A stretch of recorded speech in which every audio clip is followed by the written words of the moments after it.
हाँ चलो ध्यान दो, लास्ट क्लास हमने एयरक्राफ्ट वाला क्वेश्चन करा था, आंसर कितना आ रहा था भाई, 10 मीटर पर सेकंड स्क्वायर आ रहा था। हाँ भाई यही आ रहा था।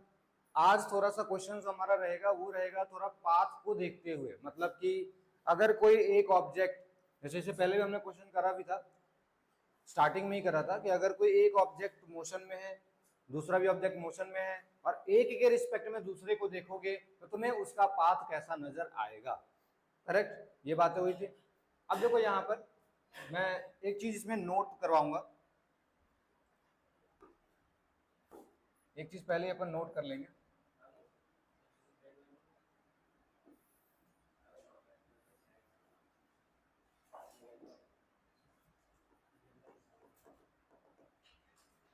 देखो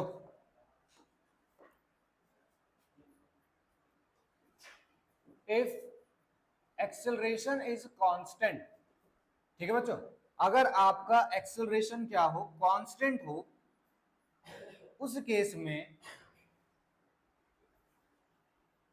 जो पाथ होगा,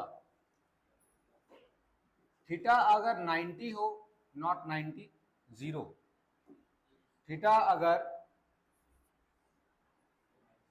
0 हो,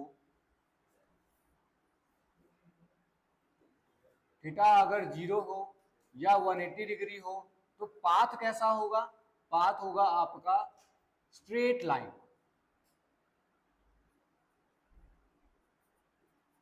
पाथ कैसा होगा, स्ट्रेट लाइन। बट इसको थोड़ा और बड़ा भी करेंगे भाई,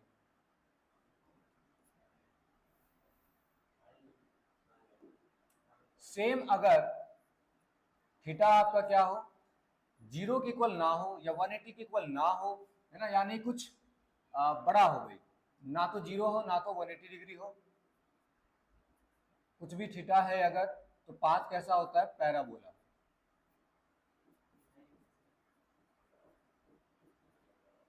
ठीक है, पाथ कैसा होता है, पैराबोला।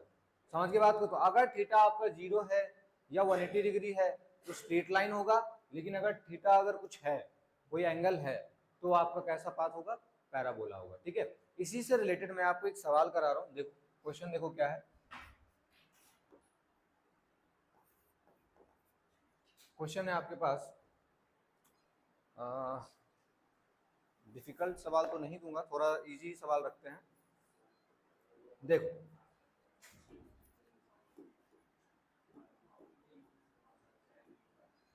ये ग्राउंड है बच्चों, और यहां से, अरे याद आने दो, यहां से कोई प्रोजेक्टाइल मैंने इस तरीके से फेंका है। एक ए ऑब्जेक्ट है जिसकी इनिशियल वेलोसिटी है u, जिसकी इनिशियल वेलोसिटी है u, और ये ए पॉइंट है। ए पॉइंट से ये कहीं प्रोजेक्टाइल मोशन कर रहा है किसी भी थीटा एंगल पर। ठीक है, अब इससे जस्ट ऊपर, इससे जस्ट ऊपर बिल्कुल पैरेलली कोई एक बी पॉइंट है, और उसे भी इसी सेम थीटा एंगल पर कोई बी बॉल है, इसे भी सेम थीटा एंगल पर हमने क्या किया, फेंक दिया। समझ गए बात को। और जो इसका कोऑर्डिनेट दिया हुआ है वो दिया हुआ है एल कॉमा एच। ठीक है, कोऑर्डिनेट दिया हुआ है एल कॉमा एच। चलो ये सही हो गया कि भाई ए ऑब्जेक्ट है, उसने प्रोजेक्टाइल किया है, और प्रोजेक्टाइल में जो भी है थीटा एंगल से फायर हुआ। बी ऑब्जेक्ट है, वो भी अपना किसी थीटा एंगल से फायर हुआ, दोनों अपना वेलोसिटी के साथ मूव कर रहा होगा, है ना। दोनों की वेलोसिटी चलो सेम ही ले लेते हैं, इसकी वेलोसिटी यू है, इसकी वेलोसिटी यू है। तो पहला क्वेश्चन मेरा ये है, आप बताइए motion of B with respect to A, motion of B with respect to A. ठीक है, मतलब ऑप्शंस में दे देता हूं, कैसा ऑप्शन, कैसा पाथ देखने को आपको मिलेगा, स्ट्रेट लाइन, स्ट्रेट लाइन, दूसरा parabola, option C ellipse, option D, option D में चलो हाइपरबोला। ये चार ऑप्शन है आपके पास, motion of B with respect to A कैसा देखने में लगेगा? स्ट्रेट लाइन, पैराबोला, इलिप्स और हाइपरबोला। ठीक है, इस क्वेश्चन को कैसे सॉल्व करेंगे, क्या चीजें सोचेंगे, है ना? तो मैंने यहाँ पे एक बात लिखा, अगर एक्सेलरेशन कांस्टेंट है, थीटा आपका 0 डिग्री है या 180 डिग्री है तो स्ट्रेट लाइन होता है। ठीक है, और अगर आपका कुछ थीटा है तो पैराबोला हुआ। समझ गए बात को? तो अब यहां से तो देख के लग रहा है सर दोनों कुछ ना कुछ थीटा पर है, पैराबोला ही होगा। ये थीटा की बात हम कहां से कर रहे हैं? जिसके रिस्पेक्ट में देख रहे हो, रिलेटिव में देख रहे हो। ठीक है, वैसे एक कॉन्सेप्ट और बता दूं, एक यहीं पर मैं एक कॉन्सेप्ट और बता दूं, अगर एक्सेलरेशन कांस्टेंट है, सुनना मेरी बात, एक्सेलरेशन क्या है? कांस्टेंट है, तो वेलोसिटी क्या होगा?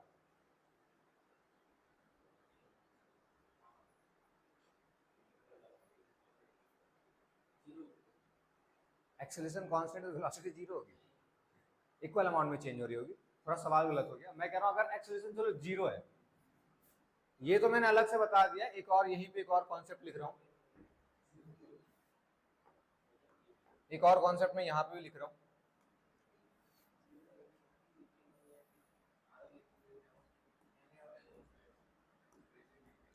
इफ एक्सेलरेशन इज जीरो, अगर जीरो के इक्वल है, इसका मतलब क्या हो जाएगा बच्चों? वेलोसिटी क्या है? वेलोसिटी है कांस्टेंट। ठीक है, अगर कोई भी ऑब्जेक्ट कांस्टेंट वेलोसिटी से रन कर रहा है, मतलब उसके पास स्पीड क्या है? यूनिफॉर्म है। करेक्ट, यानी कि इसमें हमेशा पाथ कैसा होता है? Straight line. ठीक है, तो दो कॉन्सेप्ट हैं, दोनों में से कोई से भी लग सकते हैं आपके, ये भी लग सकता है या ये भी लग सकता है। तो पहले तो आपको ये चेक करना है कि आपका एक्सेलरेशन कांस्टेंट है या एक्सेलरेशन जीरो है। अगर एक्सेलरेशन कांस्टेंट है तब थीटा देखोगे, अगर एक्सेलरेशन जीरो है तो डायरेक्ट आंसर आ गया, क्या होगा भाई? स्ट्रेट लाइन होगा। ये बात आगे समझ में? चलो देखो जरा, आप इस क्वेश्चन को देखो, तो करते हैं इसे जरा सॉल्व। तो ए जो है, अब ढंग से देखो बच्चों, बी के पास भी कुछ वेलोसिटी होगा, कुछ कुछ पाथ ये भी फॉलो कर रहा होगा, ए भी पाथ फॉलो कर रहा है, दोनों के ऊपर क्या ग्रेविटी ही लग रहा है? इसे भी नीचे कौन खींच रहा होगा? ग्रेविटी। इसे भी नीचे कौन खींच रहा होगा? ग्रेविटी। करेक्ट बात, दोनों को ग्रेविटी ही नीचे खींच रहा होगा। मुझे क्या कह रहा है? Motion of B with respect to A, मतलब मुझे किस पे बैठ जाना भाई? ए पे। जैसे मैं ए के पास चला गया, ए मेरे लिए किस पोजीशन पे आ गया भाई? सर रेस्ट पे आ गया। करेक्ट, जैसे ही आपके लिए रेस्ट पर आया, अब आप रिलेटिव निकाल सकते हो। तो रिलेटिव जैसे निकालोगे, that is velocity of B with respect to A, ये कितना हो जाएगा? Velocity of B with respect to A कितना हो जाएगा? निकालना बड़ा कठिन सा लग रहा है सर, कैसे निकलेगा? मैंने कहा था अगर कोई भी थीटा एंगल पर है तो आप क्या करिए? कंपोनेंट ले लीजिए। क्या करिए बच्चों? कंपोनेंट ले लीजिए। तो इसका ये हो जाएगा u का cos थीटा, ये हो जाएगा u का sin थीटा।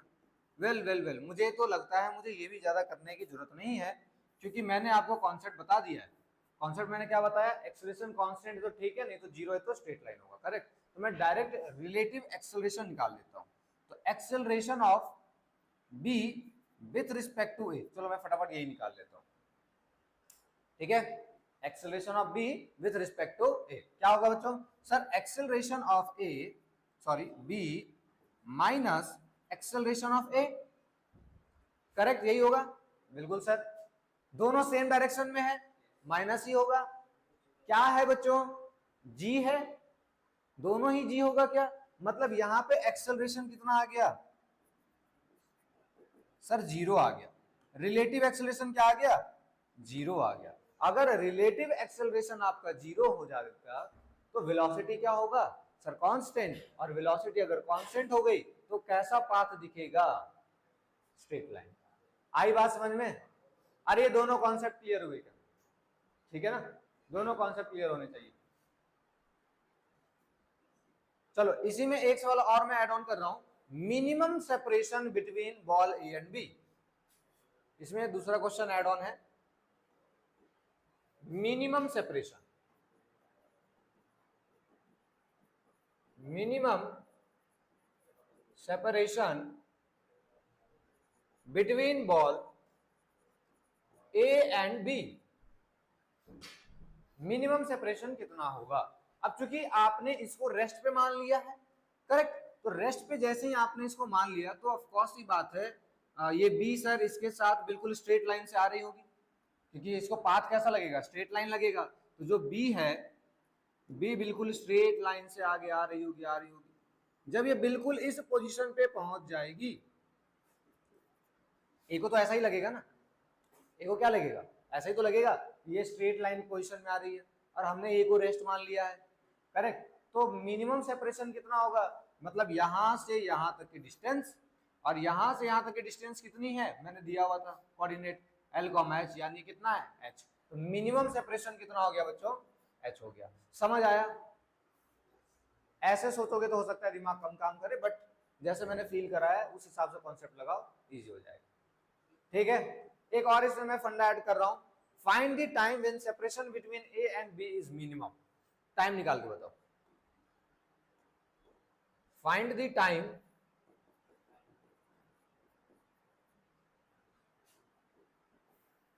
when separation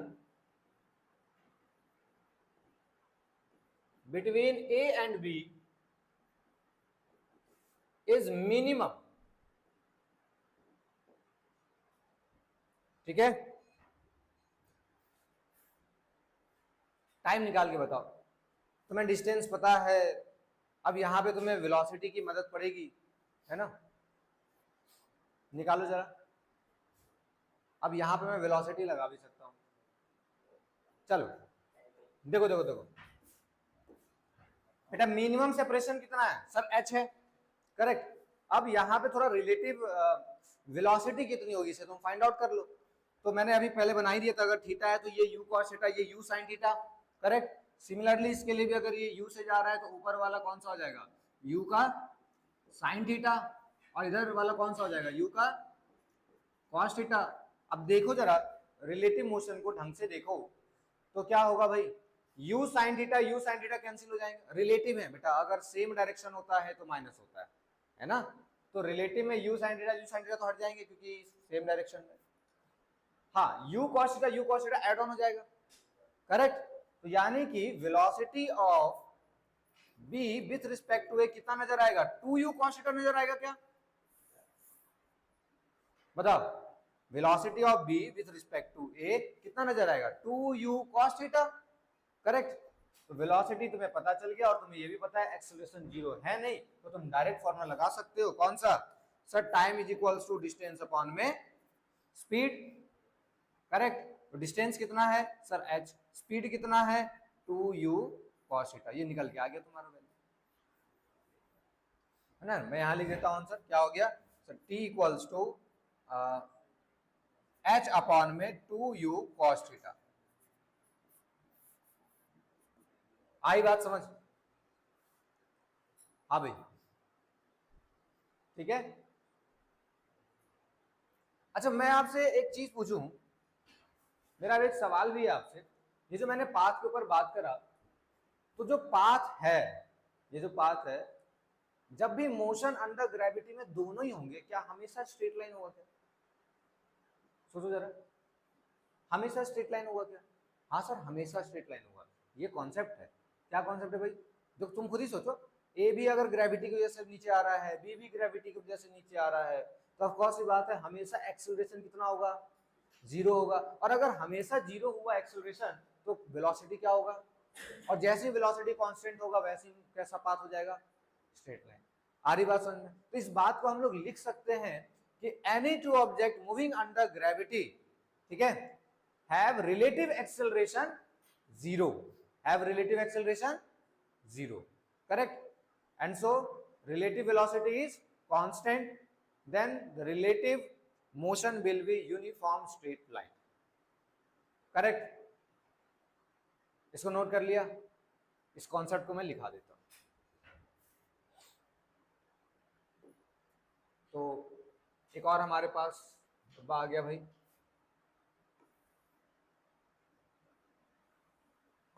इस डब्बे में क्या है,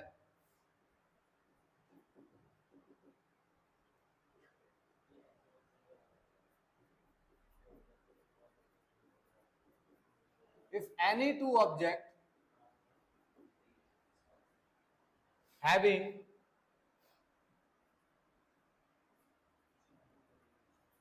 acceleration under gravity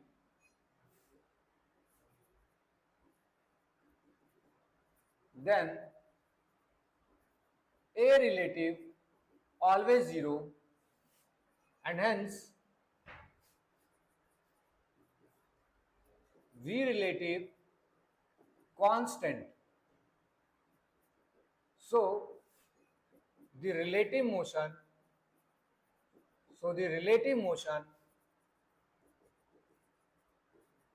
will always in straight line.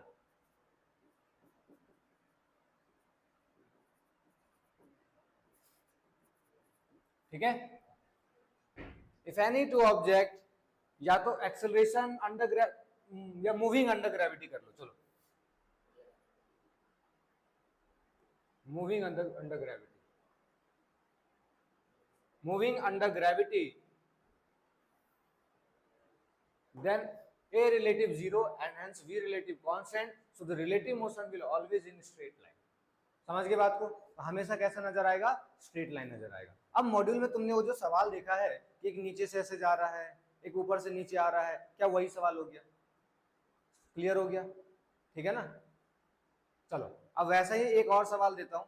ठीक है, मजेदार सवाल है और कॉन्सेप्ट्स क्लियर हो जाएंगे तुम्हारे. ठीक है, क्वेश्चन क्या है देखो जरा.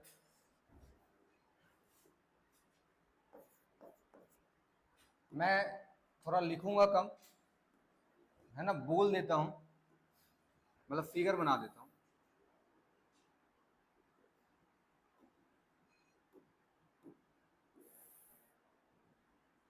ये ग्राउंड बच्चों, ठीक है, और ग्राउंड से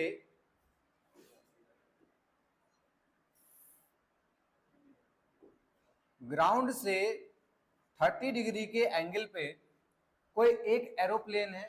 ठीक है, वो अपना जा रहा है भाई. ये इसका पाथ ऑफ लाइन है. मॉड्यूल में दिख गया ये क्वेश्चन? पहले देख लो, सवाल देख लो. तो कोई ये ए एरोप्लेन है जिसकी जो स्पीड है वो मैंने दे दी 110 किलोमीटर पर आवर. ठीक है, अब वहीं पे मान लो एक और है जो कि जिसका पाथ ऑफ लाइन जो है ऐसे है, मतलब कि 60 डिग्री है. ठीक है, और ये जो है पाथ ऑफ लाइन किसका है? बी का है. ये जा रहा है ऐसे आगे की तरफ. ठीक है, इसकी वेलोसिटी कितनी है वो आपको निकालनी है. हाँ, कंडीशन ये दिया हुआ है जो रिलेटिव मोशन है ना, मतलब जो ए देख रहा होगा बी को, तो वो उसको ना स्ट्रेट लाइन में नजर आ रहा है. ठीक है, हालांकि अगर मैं तुम्हें बताऊं ये जे एडवांस का सवाल है 2014 का, बट एग्जैक्ट ये नहीं है. मैं थोड़ा तोड़ करके डिस्कस कर रहा हूँ, करूंगा लास्ट में. मैं जो वो सवाल डिस्कस करूंगा जो उन्होंने एक्चुअल में पूछा था. अभी पहले मैं तोड़ करके डिस्कस कर रहा हूँ. ठीक है, तो ये ए पोजीशन है, ये ए एरोप्लेन है जो कि 110 किलोमीटर पर आवर से जा रहा है. एक काम करो, एग्जैक्ट ही डेटा ले लेते हैं, आसानी होगी. तो एग्जैक्ट डेटा जो है वो है 100√3. ठीक है, 100√3 मीटर पर सेकेंड. और ये जो है ये बी से 60 डिग्री के ऊपर से जा रहा ऊपर की तरफ. ठीक, इसमें बस इन्होंने इतना सा बात कह दिया, an observer in aircraft A observes that aircraft B is moving perpendicular. ठीक है, इस बात को मैं लिख देता हूं. एन ऑब्जर्वर इन एयरक्राफ्ट ए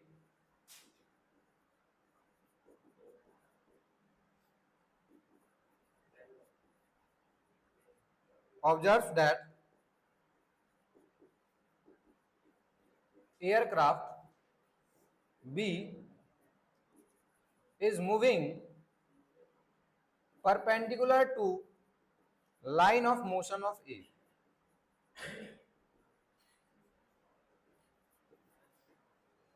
ठीक है, तो find velocity of B.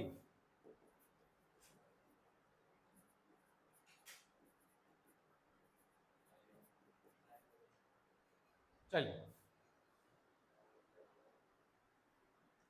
Simple सी बात इन्होंने बस इतनी कही है कि जो ए में जो बंदा बैठा है वो जब बी को ऑब्जर्व कर रहा है तो उसे दिख रहा है कि वो जो एरोप्लेन है वो बिल्कुल उसके सीधे आ रही है, परपेंडिकुलर आ रही है। समझ रहे बात को? तो बैठा होकर आ रहा है बिल्कुल सीधा परपेंडिकुलर। ठीक, तो बताओ वेलोसिटी ऑफ बी कितनी होगी? ठीक, कैसे फाइंड आउट करेंगे थोड़ा देखो, इसको थोड़ा सिखाता हूं। बहुत आसान सा सवाल है, मतलब समझो 1 सेकंड के अंदर, 1 सेकंड 10 सेकंड के अंदर इसका आंसर निकल के आ जाएगा। ठीक है, ये आसान है, एक्चुअल जो बात है सोचना थोड़ा डिफिकल्ट होता है और कुछ नहीं। तो मैं एक काम करता हूँ, 30 डिग्री पर है तो इसी के अलॉन्ग एक पैरेलल लाइन में यहाँ पे ड्रॉ कर देता हूँ।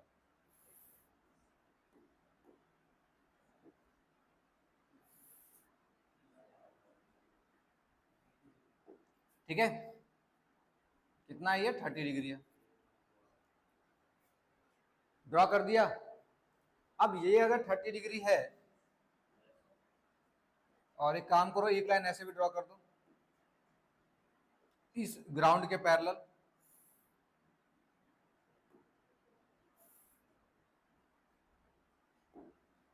ये पूरा 60 होगा बच्चों, ये 30 है तो ये भी 30 डिग्री हो जाएगा, ये भी 30 डिग्री हो जाएगा क्योंकि पूरा 60 है। करेक्ट, यही हो जाएगा। वेलोसिटी ऑफ बी भी इधर की तरफ है, मैं यहां पे बनाता हूं कंपोनेंट। तो कंपोनेंट बनाते ही ये वाला जो पार्ट है ये हो जाएगा आपका V B cos 30 degree. Correct बच्चों, और एक एकदम परपेंडिकुलर इसके निकलेगा, ये कितना होगा? V B sine 30 degree. हाँ भाई, परपेंडिकुलरली जा रहा होगा वीवी साइन 30 और इधर होगा वीवी कॉस 30। अब इसने यहाँ पे साफ साफ इस बात को मेंशन कर दिया कि उसे सिर्फ और सिर्फ परपेंडिकुलर वेलोसिटी नजर आते आ रही है। मतलब समझ गए? मतलब कि ये जो वीवी कॉस 30 है ये तो कैंसिल आउट हो रहा होगा, तभी तो रिलेटिव वेलोसिटी इसको परपेंडिकुलर नजर आ रही है। ठीक है, और इधर की तरफ रिलेटिव में कौन आ रहा है? 100√3 आ रहा है क्या? देखो ये दोनों लाइन पैरेलल है ना, 100√3 आ रहा है। मतलब आप यहां से कह सकते हो sir V B cos 30 is equals to 100√3। Correct, यहां से वी बी कितना आ गया? 200, 200 मीटर पर सेकेंड आ गया भाई आंसर।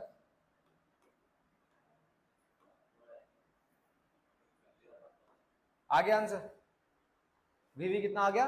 200 मीटर पर सेकेंड। क्योंकि इन्होंने साफ कह दिया ना कि उसे रिलेटिव जो वेलोसिटी नजर आ रही है वो किस डायरेक्शन में नजर आ रही है? परपेंडिकुलर। मतलब ये वाला कैंसिल आउट हो रहा होगा। करेक्ट, तो कैंसिल आउट हो रहा होगा तो इसके अलोंग जो वेलोसिटी वो कौन सी है? 100√3, दोनों सेम डायरेक्शन में है, तभी तो कैंसिल कर रहा होगा। तो बस हमने इक्वल कर दिया। ठीक, एक तो ये हो गया। अब इसी में मैं दूसरा सवाल ऐड ऑन कर रहा हूं।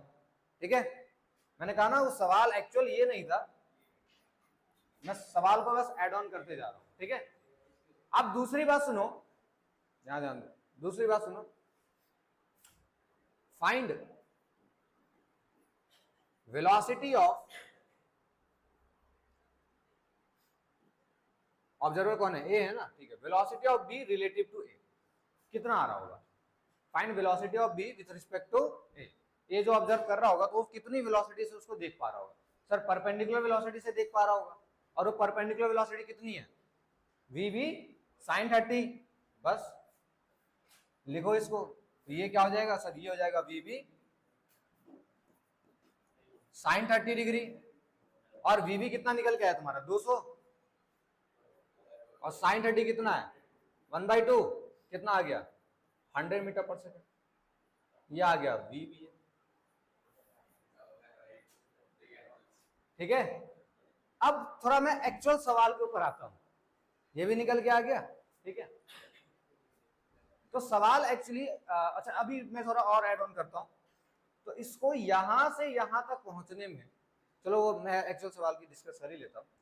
इन्होंने जो जेईई एडवांस का सवाल था उसमें ये मेंशन था, क्वेश्चन ये था कि ए एरोप्लेन इस तरीके से उड़ रहा है, ठीक है, बी एरोप्लेन इस तरीके से उड़ रहा है, और इन दोनों के बीच में जो रिलेटिव पोजीशन है वो कितना दिया हुआ है, उतना वो दिया हुआ है मान लो 500 मीटर, ठीक है ना, कितना दिया हुआ है 500 मीटर।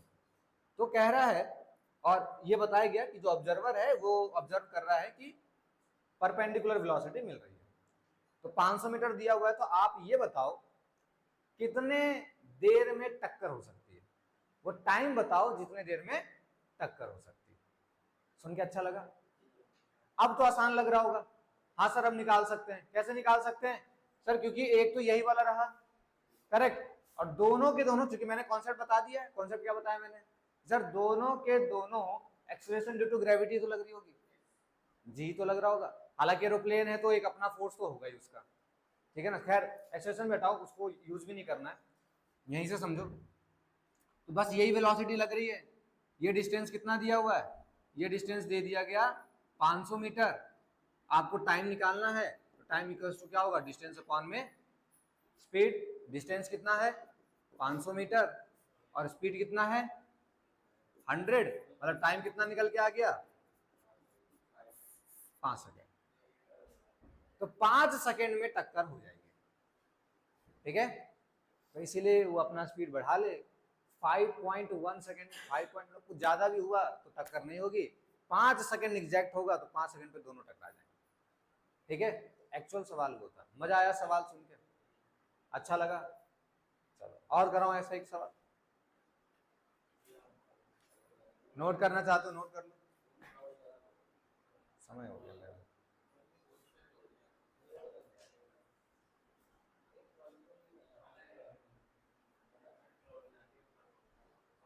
चलो कोई बात नहीं, आज तो ज्यादा नहीं, खाली क्वेश्चन ही हो गए। सुनो, नेक्स्ट क्लास में आपको करा दूंगा रिवरमैन प्रॉब्लम, ठीक है, रिवर स्विमर प्रॉब्लम और रेनमैन प्रॉब्लम, ठीक है। एक और है, एक फ्लैग वाला भी सवाल काफी ज्यादा पूछा जाता है, मतलब कि हवा जिधर बहेगी तो जो फ्लैग है वो किधर बहेगा सर? जिधर हवा बहेगी उधर की तरफ ही तो बहेगा, करेक्ट। बस उस टाइप के 2-3 सवाल है आसान सा ही। लेकिन उससे पहले काम करता हूँ ना, एक इजी सा सवाल एक और है, एक वो इजी सा सवाल देख लो। चलो एक सवाल करा ही देते हैं, यही हो जाएगा, पीछे ही हो जाएगा। सवाल है मेरा बेटा, एक लैडर है। लैडर क्या है?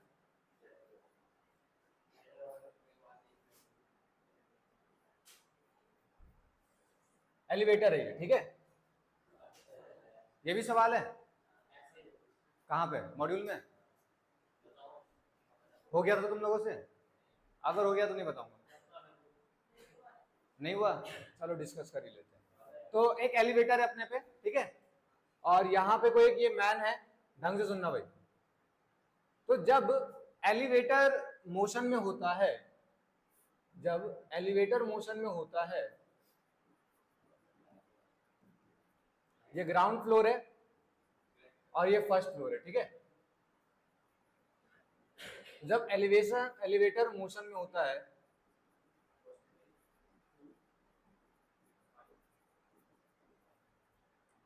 तो ग्राउंड फ्लोर से फर्स्ट फ्लोर पहुंचने में 10 सेकेंड लग रहे हैं, ठीक है। कितना टाइम लग रहा है? 10 सेकेंड लग रहा है। और अगर ये जो बॉय है, अगर एलिवेटर रुका हुआ है और सिर्फ ये बच्चा जो है, ये जो मैन जो है, ये ही अगर चल के जाता है तो टाइम जो है वो कितना लगता है? 15 सेकेंड, है ना। इफ मैन इन मोशन, तो टाइम कितना लग रहा है? 15 सेकेंड। तो आपसे पूछा जा रहा है if both man and elevator is in motion, then what is time to reach at first floor? सवाल समझ गए? जब एलिवेटर मोशन में है तो 10 सेकेंड, जब एलिवेटर रुक गया, सिर्फ मैन को मोशन में करना पड़ रहा है तो 15 सेकेंड। तो सवाल यह है कि अगर दोनों मोशन में होंगे तो कितना सेकेंड? हाँ 5 सेकंड, गलत जवाब। ये तुम लोग तो रीजनिंग के साथ सॉल्व कर रहे हो भाई। सर ऐसे 10, ऐसे 15, तो ऐसे हो गया 5। रिलेटिव टाइम भी निकालना सीख रहे हो है?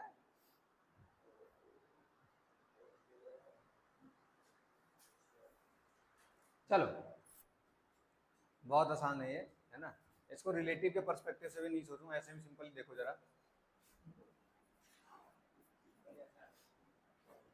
या सोच भी लो तो क्या दिक्कत है, नहीं भी सोचो कोई दिक्कत नहीं। चलो देखो यहाँ, तो जब एलिवेटर मोशन में होगा तो एलिवेटर वाले मोशन को मैं ले लेता हूँ, इसकी स्पीड होगी v, और मैन वाले मोशन को मैं ले लेता हूँ u। तो v इक्वल टू क्या होगा, स्पीड इक्वल टू क्या होता है, डिस्टेंस अपॉन में टाइम। लेट कर लेता हूँ यहां से यहां तक की लेंथ है l, तो ये क्या हो गया, हाँ डिस्टेंस अपॉन टाइम ना। v कितना आ जाएगा, l/10, करेक्ट।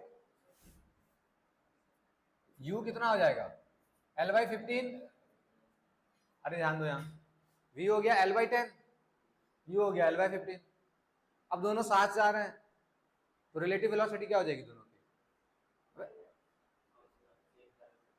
दोनों जा रही है ना, ऐड हो जाएगी ना, दोनों वेलोसिटी ऐड ऑन होगी ना।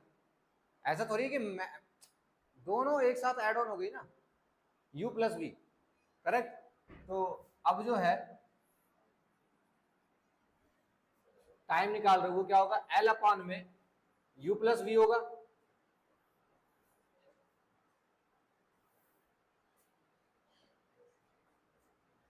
टाइम क्या होगा, जब दोनों साथ चल रहे हैं तीसरे केस में क्या होगा, l अपॉन में u प्लस v, ठीक है। डिस्टेंस अपॉन में स्पीड, दोनों की स्पीड आ गई। तो l, u की वैल्यू कितनी है, l/15 प्लस l/10। तो यहां से t की वैल्यू कितनी निकल के आएगी, 1 अपॉन में 15, 10, 25, 25/150। 6 सेकंड आ रहा है क्या,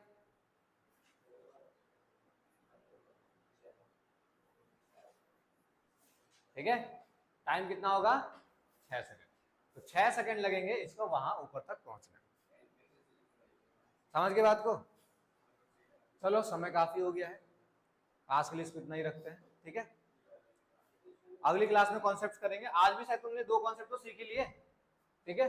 चलो और क्वेश्चंस करो, क्वेश्चंस करोगे इसमें उतना ज्यादा फायदा रहेगा, ठीक है क्लास।